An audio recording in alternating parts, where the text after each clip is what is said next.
Hola, ¿qué tal? Soy Pablo Gil y hoy quería hablaros de los 7 magníficos, esas compañías tan sumamente importantes para los índices como son Apple, Tesla, Amazon, Google, Meta, Nvidia y Microsoft. Normalmente cuando el mercado entra en una explosión de euforia, persigue el retorno como si no hubiese otro día. Vamos a ver cuál es el problema de hacer esto. Quiero que en este vídeo quede claro si estamos en una situación similar a la del año 2000 con la burbuja.com, cuáles son las principales diferencias, qué está pasando dentro de los 7 magníficos, quién lidera y a quién recuerda ese liderazgo y por tanto qué podría ocurrir de ahora en adelante y sobre todo cuáles son las conclusiones que uno puede extraer respecto a cómo quiere estar posicionado en la bolsa. Tal vez no sea después de este vídeo los 7 magníficos donde quieres estar realmente invertido, sino en índices donde estas compañías tienen menos peso. Vamos a verlo porque creo que las conclusiones os van a parecer muy interesantes. En primer lugar, este gráfico de JP Morgan lo que muestra es cómo durante todo el año 2023 el comportamiento de los 7 magníficos, estas compañías emblemáticas, ha sido estratosférico, con subidas de casi un 75% frente a una subida del SP500 de un 25% y si tuviésemos en cuenta el SP500 sin los 7 magníficos, descubriríamos que ni siquiera se revalorizó un 10%. Es toda una idea de hasta qué punto el papel que juegan estas 7 compañías ha marcado una gran diferencia en el retorno que ha ofrecido en el último año la bolsa estadounidense. Si nos fuésemos a una comparativa algo más general y teniendo en cuenta este año 2024, vuelve a repetirse la jugada. Los 7 magníficos siguen liderando de forma muy clara el comportamiento de este año, muy por encima de lo que hace el Nasdaq, el SP o el SP500 Equal Weight. Recordad que cuando hablamos del SP500 Equal Weight o equiponderado, nos estamos refiriendo a un índice donde las 500 compañías les asignamos el mismo peso en lugar de asignarles el peso por su capitalización bursátil. Como veis, este cálculo está hecho a finales del mes de febrero, por tanto no está hasta la fecha actual, pero la diferencia es muy notable. Aún así, no está mostrando el grupo de los magníficos 7 la realidad de lo que ocurre dentro. Y para eso he traído este gráfico actualizado hasta el 5 de marzo de 2024, donde podéis ver que la dispersión de retornos es muy grande. Mientras que Nvidia se ha revalorizado casi un 80% y Meta casi un 42%, tenemos otros valores que han subido pero de forma más modesta como Amazon un 16% o Microsoft un 8% y otras compañías como Google, Apple o Tesla que ya están arrojando rentabilidades negativas, especialmente Tesla que superan el 27% de caída. Entonces vale, pero ¿qué pasa con el análisis de variaciones porcentuales en el mercado? Que normalmente tiene como defecto que no nos muestra más que una realidad sesgada en función del punto de origen y punto final. Así que he querido trasladar este mismo análisis de 2024 hasta el 5 de marzo hacia atrás, no solamente tomando como punto de origen el 1 de enero de 2024, sino el siguiente 1 de enero 2023. Es decir, estaríamos viendo un año y casi 3 meses. Y dices, bueno, en ese caso, ¿cuál es la conclusión? Que Nvidia lo ha hecho increíblemente bien. ¿Por qué? Pues porque ha subido un 500% en tan solo un año y 3 meses. ¿Es normal? No, es estratosférico. Un comportamiento de este tipo denota un deseo de compra por parte de los inversores brutal y un comportamiento de beneficios por parte de la compañía que tiene que justificar ese tipo de revalorización. ¿Cuál es el segundo valor que mejor lo ha hecho? Meta, con una subida de casi un 300%. Y a partir de ahí encontramos que todos ellos han aportado valor, pero no en la misma dimensión. Apple tan solo ha subido un 36%, que sigue siendo mucho, y a partir de ahí encontramos a Google con un 48%, Tesla con un 52%, Microsoft con un 68% y Amazon con algo más de un 100%. ¿Qué pasa si nos vamos un año antes, desde el 1 del 1 de 2022? A partir de ahí empezamos a encontrarnos con una realidad un poco distinta. Recordad que en 2022 el mercado sufrió mucho y especialmente algunas de estas compañías. De esta manera, Nvidia vuelve a ser claro ganador y muestra una revalorización de un 185%, seguido de Meta de nuevo con un 44%, Microsoft sube un 20%, Amazon ya apenas sube, Apple y Google llegan a bajar incluso y Tesla ya aparece con una corrección importante de un 52%. ¿Qué nos quedaría por hacer? Nos quedaría por hacer remontarnos a antes de la pandemia, y para eso os traigo el gráfico desde el 1 de 2020. Como veis, siempre hay un denominador común, que es Nvidia. Nvidia ha subido en estos 4 años y pico más de un 1300%, lo cual es una auténtica barbaridad. Y se asemeja mucho a la revalorización que llegó a conseguir Tesla, que todavía aglutina un más 532%. El resto, que son subidas muy significativas, palidecen al lado de estas dos compañías. Estamos hablando de subidas que rondan el 100%, algunas ligeramente por debajo, 88, 98, y otras como la de Microsoft en el 155%. Son revalorizaciones para 4 años extraordinarias, pero, como digo, palidecen cuando observamos lo que ha conseguido hacer Nvidia. ¿Cuál es la primera sensación que da al ver este gráfico? Que ese movimiento totalmente exponencial que vivió Tesla a finales de 2021 recuerda tal vez un poco lo que estamos viviendo con Nvidia. Desde una perspectiva de análisis, si nos remontamos a lo que pasaba en 2020 y 2021, Tesla se había convertido en el epicentro de la revolución de los coches eléctricos. Todo marcaba un futuro brillante para Tesla, que iba a dominar este sector probablemente durante al menos una década. Pero ya veis que ese sueño ha durado relativamente poco. ¿Por qué? Porque si bien todavía en Europa no tiene grandes competidores, en Asia, especialmente en China, Tesla se ha encontrado con un hueso muy duro de roer. Compañías como BYD, como NIO, fabrican mucho más barato que ellos y coches cada vez más cercanos en calidad a lo que hace Tesla. Algunos dirán que incluso más calidad de lo que hace Tesla. Y la realidad es que Tesla se ha visto obligada a bajar muchísimo los precios de sus vehículos para poder competir, y eso teniendo en cuenta que Estados Unidos y Europa impone aranceles a los vehículos que provienen de China. ¿Hasta dónde va a llegar esta batalla? Probablemente va a durar de por vida. ¿Qué quiere eso decir? Que los pronósticos que hacían los analistas en 2020 y 2021 sobre lo que ganaría Tesla y el futuro que le esperaba en términos de cuota de mercado no se está cumpliendo. Han pasado solo 2 años y medio para descubrir que nos habíamos equivocado de cabo a rabo con esas estimaciones. Y la pregunta que debería suscitar en nuestra mente es si estamos cometiendo el mismo error con Nvidia. Sí, tiene casi el monopolio. Es el mejor fabricante de determinados chips que están destinados a sacar el máximo partido a la nueva revolución tecnológica de la IA. Pero también es verdad que el resto de la competencia no se va a quedar de brazos cruzados, y probablemente esa cuota de mercado y esos beneficios que a día de hoy explotan de forma tan llamativa en Nvidia no van a ser sostenibles en el tiempo. Cuando eso ocurra, si es que pasa, descubriremos que tal vez la valoración de Nvidia no tiene ni pies ni cabeza, igual que lo hemos descubierto unos años más tarde con Tesla. Por tanto, mucho cuidadito con jugar este tipo de persecuciones FOMO, porque normalmente no suelen acabar muy bien. Otra cosa que probablemente merece la pena tener en la cabeza es el peso, la concentración del peso tan brutal que tienen estas 7 compañías en índices globales como el S&P 500, compuesta de 500 empresas, o el Nasdaq 100, compuesta de 100 empresas. Como veis, he eliminado Berkshire Hathaway porque realmente no responde al mismo tipo de tecnología que el resto, y lo otro que he hecho es agregar Alphabet. Alphabet es la matriz de Google, y Google cotiza con 2 acciones, tipo A y tipo C. Por tanto, si agregamos los 2 pesos, descubrimos que ya no está en un puesto tan bajo, sino que saltaría a cuartos, quintos puestos, tanto en el S&P como probablemente en el Nasdaq 100. La concentración es muy grande porque solo 7 valores prácticamente aglutinan el 28% del peso del S&P 500. Que 7 valores pesen el 28% de un índice de 500 compañías llama mucho la atención. Si nos vamos al Nasdaq, estamos hablando de casi el 40%. Y aquí habrá gente que se preguntará si estamos ante algo similar como lo que ocurrió en la burbuja.com o no.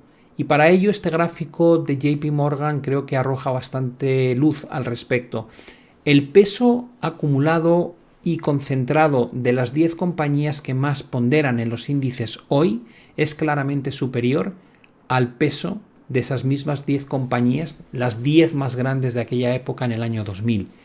Y dices, o sea, que ahora estamos peor, tenemos mayor concentración. Digo, sí, pero también es verdad que los beneficios que obtienen esas 10 compañías hoy respecto al total de beneficios que publica el SP500 también es mayor que el beneficio que se publicaba en esas 10 compañías equivalentes en el año 2000. Por tanto, hay mayor concentración de peso, pero también hay una mayor justificación por parte de los beneficios que generan dichas compañías. Dicho eso, lo segundo que merecería la pena vigilar es a qué valoración cotizan estas empresas respecto al índice general y ponerlo en contexto con lo que ha ocurrido históricamente. Y lo que descubrimos es que las 10 compañías con mayor peso del SP500 cotizan a 31 veces beneficio, mientras que el índice, sin contar con esas 10 compañías, cotiza 18 veces. Esa dispersión tan grande ya la hemos vivido antes e incluso mayor, porque llegamos a tener cotizando a las 10 compañías que generaban mayor capitalización bursátil en el año 99-2000 a más de 40 veces beneficio, mientras que el índice cotizaba en torno a 21 a 22 veces beneficio. Este gap aquí es todavía mayor que el gap actual. Evidentemente no debería ser un consuelo, porque después del disparate que vivimos en el año 99-2000, el Nasdaq 100 corrigió un 82%. Por tanto, estamos diciendo simple y llanamente que si hay que esperar a que se produzca una aberración como la del año 99 para darnos cuenta de que estamos ante una burbuja para cuando explote, las consecuencias podrían ser catastróficas. En cualquier caso, aquí la idea es mostrar la diferencia de trato que hacen los analistas entre aquellas compañías que lideran el mercado actualmente y el resto. Pero los analistas se equivocan muchas veces, sobre todo cuando nos vamos a pronosticar lo que va a ocurrir dentro de años, en lugar de dentro de trimestres. ¿Qué pasa cuando intentamos hacer un análisis de quién va a liderar en los próximos 5, 6 o 10 años? Que erramos casi de forma sistemática. Y este gráfico es la mejor forma de verlo.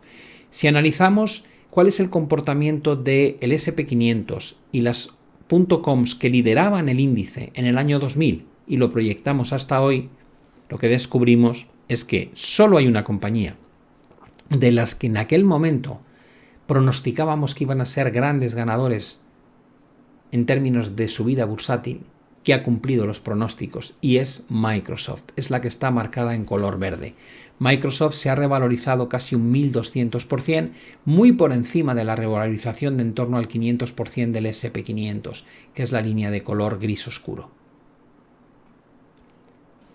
La primera conclusión es, bueno, entonces alguna de las 10 sí puede batir al índice y por tanto no es un mal pronóstico. Mira dónde se produce el corte de la línea verde con la línea negra.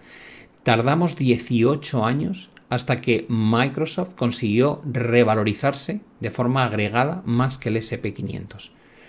Es errar bastante cuando tú crees que Microsoft en el año 2000 va a liderar el mercado y tienes que esperar 18 años para recoger los frutos. No sé cuánta gente estaría dispuesta a esperar.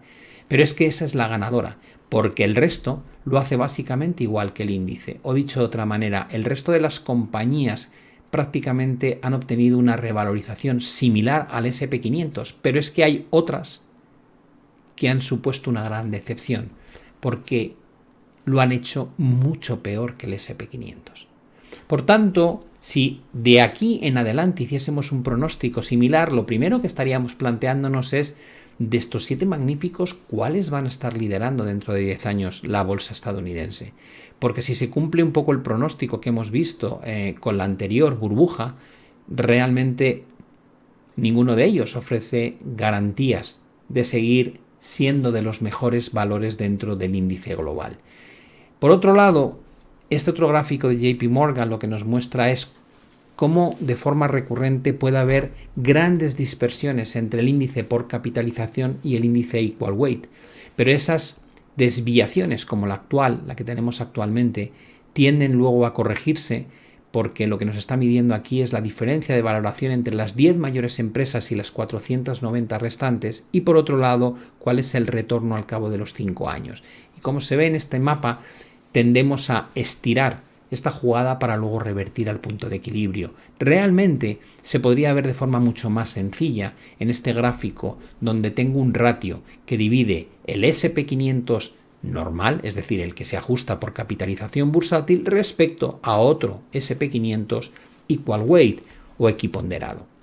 ¿Qué quiere esto decir? Que cuando el ratio sube mucho, el peso de las compañías que más valen o que más capitalizan es muy relevante y que cuando esas compañías pinchan, se produce la reversión hacia el punto de equilibrio.